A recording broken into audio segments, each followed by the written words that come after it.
ನನ್ನ ಹೆಸರು ಸೃಷ್ಟಿ ಹಡ್ಪದೆ. ನಾನು ಬಿಜಾಪುರಿಂದ ಮಾತಾಡಕತ್ತೀನಿ ರೀ. ಆಮೇಲೆ ಏನಂದ್ರೆ ರೀ, ಇವತ್ತು ನಾವು ಇದನ್ನು ಅಶ್ಯೂರ್ ಡೈಲಿ ಕೇರ್ ಶಾಂಪು ಯಾವ ಥರ ಯೂಸ್ ಮಾಡಬೇಕು, ಇದರಿಂದ ನಮ್ಗೆ ಏನು ಬೆನಿಫಿಟ್ ಇದೆ, ಇದ್ರ ಪರ್ಪಸ್ ಏನು, ಯಾರ್ಯಾರು ಯೂಸ್ ಮಾಡ್ಬೋದು, ಯಾರ್ಯಾರು ಯೂಸ್ ಮಾಡಬಾರ್ದು ಅನ್ನೋದು ಇವತ್ತು ನೋಡೋಣ. ಇವಾಗ ಏನಂದರೆ ಇದ್ರ ಹೆಸರು ಬಂದುಬಿಟ್ಟು ಅಶ್ಯೂರ್ ಡೈಲಿ ಕೇರ್ ಶಾಂಪು ಅಂತ. ಡೈಲಿ ಕೇರ್ ಅಂದರೆ ನಾವು ಡೈಲಿ ಯಾವ ಥರ ಯೂಸ್ ಮಾಡ್ತೀವಿ, 2 ಡೇಸಿಗೊಮ್ಮೆ ಮನೆಯಲ್ಲಿ ಯಾವ ಥರ ಯೂಸ್ ಮಾಡ್ತೀವಿ ಅದೇ ಥರ ಯೂಸ್ ಮಾಡ್ಬೋದು. ಇದರಲ್ಲಿ ಯಾವ ಕಂಟೆಂಟ್ ಇರುತ್ತೆ ಅಂದರೆ ಅವಕಾಡೋ, ರೋಸ್ಮರಿ ಅಂದರೆ ಕಂಟೆಂಟ್ ಇರುತ್ತೆ. ಅವಕಾಡೋ ಅಂದರೆ ಗೊತ್ತಲ್ವಾ, ಅದರಿಂದ ನಮ್ಮದು ವೆಯ್ಟ್ ಲಾಸ್ ಆಗುತ್ತೆ, ಹಾರ್ಟ್ ರೇಟ್ ಎಲ್ಲ ಚೆನ್ನಾಗಾಗುತ್ತೆ. ಅದೇ ಥರ ಅದನ್ನೇ ಯೂಸ್ ಮಾಡಿಕೊಂಡು ಇದನ್ನು ಒಂಥರ ಶಾಂಪು ಮಾಡಿದ್ದಾರೆ. For all types of hair, ಯಾವ್ಯಾವ ಹೇರ್ಸ್ ಇರ್ತಾವೋ ಅಂದರೆ ಎಲ್ಲ ಅಜ್ಜಿಯರು ಯೂಸ್ ಮಾಡ್ಬೋದು, ಹೆಂಗಿದ್ದವರು ಯೂಸ್ ಮಾಡ್ಬೋದು, ಎಲ್ಲರೂ ಯೂಸ್ ಮಾಡ್ಬೋದು ಇದನ್ನು. ಯಾಕೆ ಇದರಲ್ಲಿ ಏನಿರುತ್ತೆ ಅಂದರೆ ವಿಟಮಿನ್ B5 ಇರುತ್ತೆ. ಅಂದರೆ ಏನಂದರೆ ಇಲ್ಲಿ ಎಲ್ಲದರಲ್ಲೂ ವಿಟಮಿನ್ಸ್ ಎಲ್ಲ ಸಿಗ್ತಿರುತ್ತೆ. ಎಲ್ಲ ಬೇರೆ ಶಾಂಪುದಲ್ಲಿ ಏನು ಸಿಗಲ್ಲ ಅದನ್ನು, ಇದರಲ್ಲಿ ವಿಟಮಿನ್ಸ್ B5 ಇರುತ್ತೆ. ಇವಾಗ ಬಂದುಬಿಟ್ಟು ಯಾವ ಥರ ಯೂಸ್ ಮಾಡಬೇಕು ಅಂತ ನೋಡಿದರೆ, ಡೈಲಿ ಕೇರ್ ಶಾಂಪು ಇವಾಗ ನಾವು ಏನು ಯೂಸ್ ಮಾಡ್ತೀವೋ ಅಂದರೆ ಹೇರ್ ಆಯಿಲ್ ಅಂತ ಇರುತ್ತೆ. ಆ ಹೇರ್ ಆಯಿಲ್ ಹಚ್ಕೊಂಡು 2 ಡೇಸ್ ಬಿಟ್ಟು ಇದನ್ನು ಹಚ್ಕೋಬೇಕು. ಹಚ್ಕೊಂಡು ಅಪ್ಲೈ ಮಾಡಿಕೊಂಡು ಟು ಯೂಸ್ ಅಂದರೆ ಮಸಾಜ್ ಮಾಡಿ ಒಂದು 30 ಮಿನಿಟ್ಸ್ ಬಿಟ್ಟು ಯೂಸ್ ಮಾಡಿಕೊಂಡು ಆಮೇಲೆ ವಾಶ್ ಮಾಡ್ಕೋಬೇಕು. ಅದನ್ನು ಪ್ರೊಟೆಕ್ಟ್ ಮಾಡಿ ಡ್ರೈ ಇದ್ದಿದ್ದ ಹೇರ್ನೆಲ್ಲ ಡ್ರೈ ಮಾಡ್ಕೋಬೇಕು, ಒಣಗಿಸ್ಬೇಕು, ಬಿಸಿಲಿಗೆ ಒಣಗಿಸಿ ಆವಾಗ ಕೂದಲು ಸ್ಮೂತ್ ಆಗುತ್ತೆ. ಇದರಿಂದ ಏನು ಪರ್ಪಸ್ ಇದ್ದು ಅಂತಂದರೆ, ಇದರಿಂದ ಕೂದಲು ಸಾಫ್ಟ್ ಆಗುತ್ತೆ, ಕೂದಲ ಉದ್ದು ಬರುತ್ತೆ, ಸಾಫ್ಟನ್ ಆಗುತ್ತೆ. ಮತ್ತು ನಮ್ಮ ಅಂದರೆ ತಲೆಗೆ ಹೆಲ್ದಿ ಇದು, ಹೊಟ್ಟಾಗಲ್ಲ. ಅಂದರೆ ಇದನ್ನು ಯೂಸ್ ಮಾಡ್ಬೋದು. ಇದರಲ್ಲಿ ಏನೇನು ಇಂಗ್ರೀಡಿಯೆಂಟ್ಸ್ ಇರುತ್ತಂದರೆ, ವಾಟರ್, ಸೋಡಿಯಂ ಸಲ್ಫೇಟ್ ಅಂತ ಇಂಗ್ರೀಡಿಯೆಂಟ್ಸಿಂದ ಯೂಸ್ ಮಾಡಿರ್ತಾರೆ ಇದನ್ನು. ಆಮೇಲೆ ಇದನ್ನು ಅವಕಾಡೋಯಿಂದ ತಯಾರು ಮಾಡಿರ್ತಾರೆ. ಮತ್ತು ರೋಸ್ಮರಿನಸ್ ಅಂತ ಇರುತ್ತೆ, ಅದನ್ನು ಯೂಸ್ ಮಾಡ್ತಾರೆ. ಆಮೇಲೆ EDTA ಬೆಂಜಾಪಿನಿನ್ ಅಂತ ಇರುತ್ತೆ, ಕೆಮಿಸ್ಟ್ರಿನೆಲ್ಲ ಇರುತ್ತಲ್ವ, ಆ ಥರ ಇದನ್ನು ಯೂಸ್ ಮಾಡಿಕೊಂಡು ಇದನ್ನು ಮಾಡಿರ್ತಾರೆ. ಆಮೇಲೆ ಏನಂದರೆ ಡೈರೆಕ್ಷನ್ ಹೌ ಟು ಅಪ್ಲೈ ಅಂದರೆ, ಅದೇ ವೆಟ್ ಮಾಡಿಕೊಂಡು ಫಸ್ಟ್ ನಮ್ಮ ಹೇರ್ಸ್ನ ವೆಟ್ ಮಾಡ್ಕೋಬೇಕು. ಆ ಹೇರ್ನ ವೆಟ್ ಮಾಡಿಕೊಂಡು ಸ್ಕ್ಲಾಪ್ ಮಾಡಬೇಕು, ಅಂದರೆ ತಲೆನ ಅಳ್ಗಾಡಿಸಿ ಆಮೇಲೆ ಮಸಾಜ್ ಜೆಂಟ್ಲಿ ಅಂದರೆ ಕರೆಕ್ಟಾಗಿ ಅಪ್ಲೈ ಮಾಡಿಕೊಂಡು ಅದನ್ನು ಜೆಂಟ್ಲಿಯಾಗಿ ಪರ್ಪಸಾಗಿ ಯೂಸ್ ಮಾಡಿಕೊಂಡು ಆಮೇಲೆ ತ್ರೂಔಟ್ ವಿತ್ ವಾಟರ್, ಅಂದರೆ ಹಾಗೆ ಯೂಸ್ ಮಾಡೋಕ್ಕೆ ಹೋಗ್ಬಾರ್ದು, ಅದರಲ್ಲಿ ಸ್ವಲ್ಪ ವಾಟರ್ ಹಾಕ್ಕೊಂಡು ಯೂಸ್ ಮಾಡಬೇಕು. ಆಮೇಲೆ ರಿಪೀಟ್ ನೆಸೆಸರಿ ಇದ್ದರೆ, ನಮ್ಗೆ ಏನಾದರೂ ನೆಸೆಸರಿ ಇದ್ದರೆ ಆ ಥರ ಅಪ್ಲೈ ಮಾಡ್ಕೊಂಡು ಆಮೇಲೆ ಅದನ್ನು ರಿಸಲ್ಟ್, ಆಮೇಲೆ ಹೇರ್ ಕಂಡೀಷ್ನರ್ನ ಹಚ್ಕೋಬೇಕು.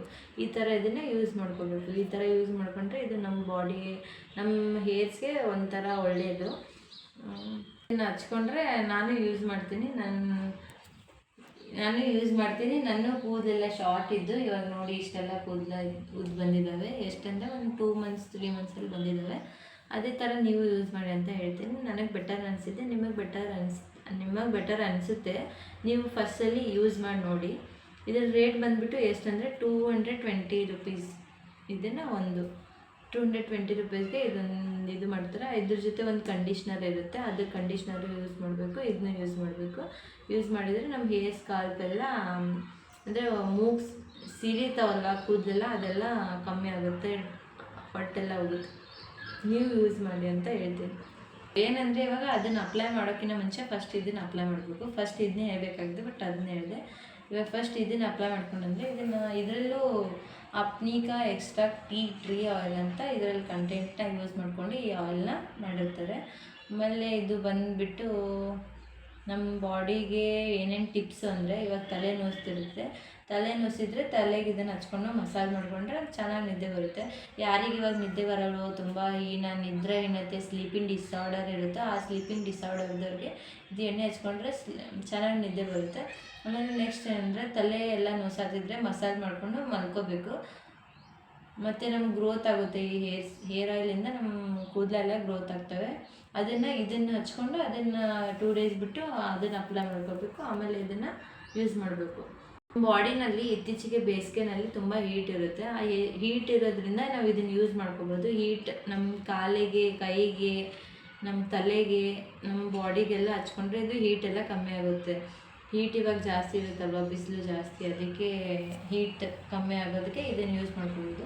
ಇದರಲ್ಲಿ ಏನೇನು ಕಂಟೆಂಟ್ ಇರುತ್ತೆ, ಇಂಗ್ರೀಡಿಯೆಂಟ್ಸ್ ಏನೇನು ಇರುತ್ತೆ ಅಂದರೆ ಲೈಟ್ ಲಿಕ್ವಿಡ್ ಪ್ಯಾರಾಫಿನ್ ಅಂತ ಇದೆ ನೋಡಿ, ಮತ್ತು ಪರ್ಫ್ಯೂಮ್ ಟ್ರೀ ಆಯಿಲ್ ಅಂತ ಇರುತ್ತೆ. ಅಲ್ಲಿ ಹೊರಗಡೆ ಸೈಡ್ ಮಡಿಕೇರಿ ಸೈಡೆಲ್ಲ ಇದು ಸಿಗುತ್ತೆ. ಆ ಥರ ಇದನ್ನು ಯೂಸ್ ಮಾಡಿಕೊಂಡು ಒಂದು ಹೇರ್ ಆಯಿಲ್ ಮಾಡಿರ್ತಾರೆ. ಆಮೇಲೆ ಇದನ್ನು ಯಾವ ಥರ ಅಪ್ಲೈ ಮಾಡ್ಕೋಬೇಕಂದ್ರೆ ನೈಟ್ ಟೈಮ್ ಇಲ್ಲ ಡೇ ಟೈಮ್ ನಮ್ಗೆ ಯಾವಾಗ ಫ್ರೀ ಇರುತ್ತೆ ನೈಟ್ ಟೈಮ್ ಹಚ್ಕೋಬೇಕು. ಅಪ್ಲೈ ಮಾಡಿಕೊಂಡು ಮಸಾಜ್ ಮಾಡ್ಕೋಬೇಕು. ಮಸಾಜ್ ಮಾಡಿಕೊಂಡು ಲೀವ್ ಲಾಸ್ಟಿಂಗ್ ಅಂದರೆ ಇದನ್ನು ಬಿಟ್ಟು ಆಮೇಲೆ 2 days ಬಿಟ್ಟು ಆ ಶಾಂಪೂನ ಹಚ್ಕೋಬೇಕು. ಇದೇ ಥರ ಕಂಟಿನ್ಯೂ ಮಾಡ್ತಾ ಹೋದರೆ ನಮ್ಮ ಕೂದಲೆಲ್ಲ ಗ್ರೋತ್ ಆಗೋಕ್ಕೆ ಸ್ಟಾರ್ಟ್ ಆಗುತ್ತೆ, ಹೀಟ್ ಎಲ್ಲ ಕಮ್ಮಿ ಆಗುತ್ತೆ. ಮತ್ತು ಇದ್ರದ್ದು ರೇಟ್ ಬಂದುಬಿಟ್ಟು ಇದು ಎಷ್ಟಂದರೆ 225 ಇದೆ. ಇದನ್ನು ಯೂಸ್ ಮಾಡಿದರೆ ಬೆಟರ್ ಅನಿಸುತ್ತೆ. ನಾನು ಯೂಸ್ ಮಾಡ್ತೀನಿ, ನೀವು ಯೂಸ್ ಮಾಡಿ ಅಂತ ಹೇಳ್ತೀನಿ.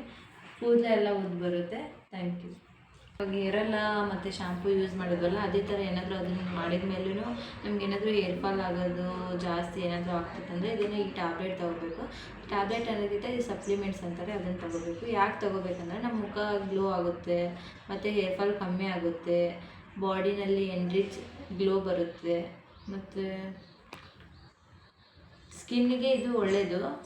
ಮತ್ತು ನೇಲ್ಸ್ ನಮಗೆ ಅರ್ಕ ಪುರ್ಕ ಹೆಂಗಾದರೂ ಕಡೆ ಬರ್ತಿತ್ತವಲ್ಲ, ಅದನ್ನು ಈ ಇದು ಸಪ್ಲಿಮೆಂಟ್ ತೊಗೊಂಡ್ರೆ ನಮಗೆ ನೇಲ್ಸ್ ಎಲ್ಲ ಚೆನ್ನಾಗಿ ಬರ್ತವೆ, ಹೇರ್ನು ಕೂಡ ಚೆನ್ನಾಗಿ ಬರ್ತವೆ, ಸ್ಕಿನ್ನು ಪ್ರೊಟೆಕ್ಟ್ ಆಗುತ್ತೆ ನಮ್ಮ ಬಾಡಿನಲ್ಲಿ.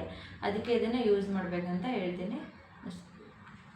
ಇದು ಏನಂದರೆ ಗೈಸ್, ಅದೇ ಅವೆಲ್ಲ ಹೇರ್ ಫಾಲ್ಗೆ ಇವೆಲ್ಲ ಸಂಬಂಧಪಟ್ಟಿದ್ದು. ಇದನ್ನು ಹೇರ್ಗೆ ಸಂಬಂಧಪಟ್ಟಿದ್ದು. ಏನಂದರೆ ಇದನ್ನ ಹೆಸರು ಬಂದುಬಿಟ್ಟು ಬಯೋಟಿನ್ ಸಬ್ಲಿಂಗ್ವಲ್ ಸ್ಪ್ರೇ ಅಂತ. ಸಬ್ಲಿಂಗ್ವಲ್ ಅಂದರೆ ಗೊತ್ತಿರಬೇಕು, ಅಂಡರ್ ಟಂಗ್ ಅಂದರೆ ಟಂಗ್ ಕೆಳಗಡೆ ಸಬ್ಲಿಂಗ್ವಲ್ ಅಂತ ಕರಿತೀವಿ. ಅಲ್ಲಿ ನಾವು ಇದನ್ನು ಯೂಸ್ ಮಾಡಬೇಕು. ಹೆಂಗಂದರೆ ಅದನ್ನು ಸ್ಪ್ರೇ ಇರುತ್ತೆ, ಇದು ಬಯೋಟಿನ್ ಸ್ಪ್ರೇ ಅಂತ. ಆ ಸಬ್ಲಿಂಗ್ವಲಲ್ಲಿ ಇದನ್ನು ಸ್ಪ್ರೇ ಮಾಡ್ಕೋಬೇಕು. ಏನಕ್ಕೆ ಸ್ಪ್ರೇ ಮಾಡಬೇಕು ಅಂದರೆ ನಿಮ್ಗೆ ಬರ್ತಾ ಇರ್ಬೋದು, ಯಾಕೆ ಇದನ್ನು ಸ್ಪ್ರೇ ಅಂತ ಕರೀತಾರೆ ಅಂತಂದರೆ, ಇದು ನಾವು ಸಬ್ಲಿಂಗ್ವಲಲ್ಲಿ ಕೆಳಗಡೆ ಸ್ಪ್ರೇ ಮಾಡಿಕೊಂಡ್ರೆ ನಮ್ಗೆ ಗ್ಲೋನೂ ಆಗುತ್ತೆ, ಮತ್ತು ಕೂದಲಿಗೂ ದಟ್ಟು ಬರುತ್ತವೆ, ಕೂದಲು ಲಾಂಗ್ನೂ ಬರ್ತವೆ, ನಮ್ಮ ಕೂದಲೆಲ್ಲ ಗ್ಲೋ ಸ್ಕಿನ್ ಜಾಸ್ತಿ ಆಗುತ್ತೆ. ಅದಕ್ಕೆ ನಾವು ಇದನ್ನು ಯೂಸ್ ಮಾಡಬೇಕು. ಇದೊಂದು ಬೆಟರ್ ಅಂತ ಹೇಳ್ಬೋದು. ಇದ್ರ ರೇಟ್ ಬಂದುಬಿಟ್ಟು ಎಷ್ಟಂದರೆ 980.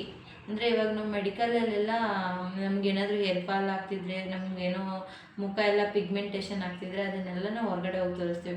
ಅದು ಹೊರಗಡೆ ಹೋಗಿ ತೋರಿಸೋದ್ರಿಂದ ಏನಾಗಲ್ಲ, ಬರೀ ಟ್ಯಾಬ್ಲೆಟ್ಸ್ ತೊಗೋಬೋದು, ಇಂಜೆಕ್ಷನ್ಸ್ ತೊಗೋಬೋದು ಅಷ್ಟೇ. ಅದನ್ನು ಬಿಟ್ಟು ಇಲ್ಲಿ ಇದನ್ನು ತೊಗೊಂಡ್ರೆ, ಇದು ಸ್ಪ್ರೇ ಮಾಡಿಕೊಂಡ್ರೆ ನಾವು ಅದನ್ನು ತಡೆಗಟ್ಬೋದು, ಮತ್ತು ಪಿಗ್ಮೆಂಟೇಷನ್ನ ಕಮ್ಮಿ ಮಾಡ್ಕೋಬೋದು. ಅದಕ್ಕೆ ನಾವು ಇದನ್ನು ಯೂಸ್ ಮಾಡಬೇಕು. ಇದನ್ನ ರೇಟ್ ಬಂದುಬಿಟ್ಟು 980 rupees. ಇದನ್ನು ಪರ್ಚೇಸ್ ಮಾಡಿ ಯೂಸ್ ಮಾಡಿ.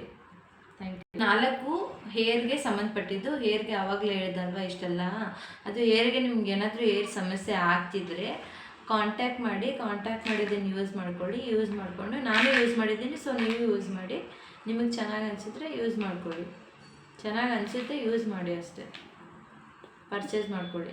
ನೀ ಯೂಸ್ ಮಾಡಿಯಲ್ಲ ಅದನ್ನೇ ನಾನು ಯೂಸ್ ಮಾಡಿದ್ದೀನಿ. ನನ್ನ ಕೂದಲೆಲ್ಲ ದಟ್ಟು ಬಂದಿದ್ದಾವೆ, ಶ್ಯಾಂಪೂನು ಚೆನ್ನಾಗೈತೆ, ಇದನ್ನು ತೊಗೋತೀನಿ. ನನ್ನ ಮುಖ ನೋಡಿ ಗ್ಲೋ ಆಗಿದೆ, ಇವಾಗ ಯಾವ ಥರ ಆಗಿದೆ ನೋಡಿ, ಗ್ಲೋ ಆಗೈತೆ. ಅದೇ ಥರ ಇದನ್ನು ಬಯೋಟಿನ್ ಸ್ಪ್ರೇನೂ ಮಾಡ್ಕೋಬೋದು, ಸಬ್ಲಿಂಗ್ವಲಲ್ಲಿ ಮಾಡಬೇಕು. ಸೊ ಹೇರಿಗೆ ಇವೆಲ್ಲ 4 ಸಂಬಂಧಪಟ್ಟಿದ್ದು. ಸೊ ನೀವು ಪರ್ಚೇಸ್ ಮಾಡ್ಕೊಳ್ಳಿ. Thank you.